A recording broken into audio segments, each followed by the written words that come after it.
চার সাংবিধানিক প্রতিষ্ঠানে নিয়োগ পদ্ধতি সংবিধানে অন্তর্ভুক্ত করার আলোচনা জাতীয় ঐক্যমত্য কমিশনে ওঠায় বিএনপি কিছু সময়ের জন্য ওয়াকআউট করে।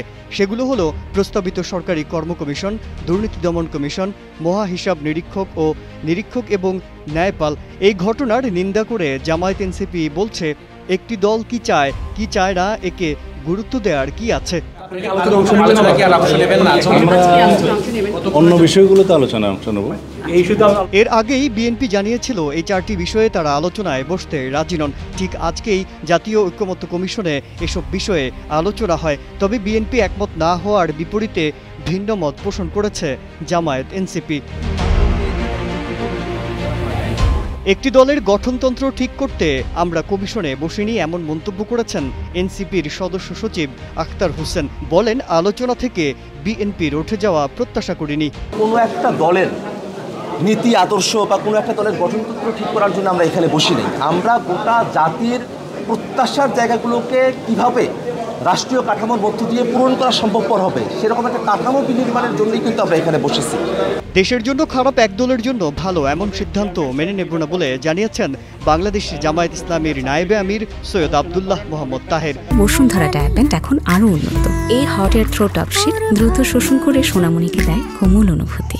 এ সময় তিনি পাবলিক সার্ভিস কমিশনের বিষয়ে বলেন, রাজনীতির কারণে পিএসসিতে চাকরি হতো না মেধাবীদের। অনেক ব্রিলিয়েন্ট ছেলেরা রাজনীতির কারণে চাকরি পায়, অনেক ব্রিলিয়েন্ট লোকেরা রাজনীতির কারণে চাকরি হারিয়ে ফেলেছে এবং এটার জন্য সবচেয়ে বেশি সাফার করেছে রাষ্ট্র। নির্বাহী বিভাগের ক্ষমতা খর্ব হলে রাষ্ট্র পরিচালনায় ভারসাম্য নষ্ট হবে বলে মন্তব্য করেছেন বিএনপির স্থায়ী কমিটির সদস্য সালাহ উদ্দিন আহমেদ। বিএনপির এই নেতা বলেন, নির্বাহী বিভাগের জবাবদিহি যেমন সংসদের কাছে তেমনি জনগণের কাছেও রয়েছে। কিন্তু যদি কর্তৃত্ব না থাকে, কেবল দায়িত্ব আর জবাবদিহি থাকে, তাহলে তা কার্যকর রাষ্ট্র পরিচালনার জন্য যথেষ্ট নয়।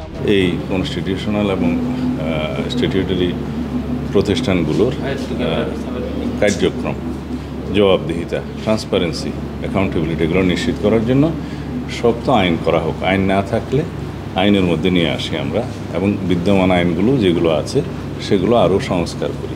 এটাই হচ্ছে আমাদের প্রস্তাব। ঐক্যমত্য কমিশনের সহসভাপতি আলী রিয়াজ বলেন, বিএনপি আগেই বলেছিল এই চারটি প্রতিষ্ঠানে নিয়োগের বিষয়ে আলোচনায় বিএনপি থাকবে না। তারা এই প্রতিষ্ঠানগুলো নিয়োগ পদ্ধতি সংবিধানে যুক্ত করার বিরুদ্ধে। অবশ্য কিছু সময় ওয়াকআউট পর বিএনপি আবার আলোচনায় যোগ দেয়। মাজহারুল আলম, কালের কণ্ঠ।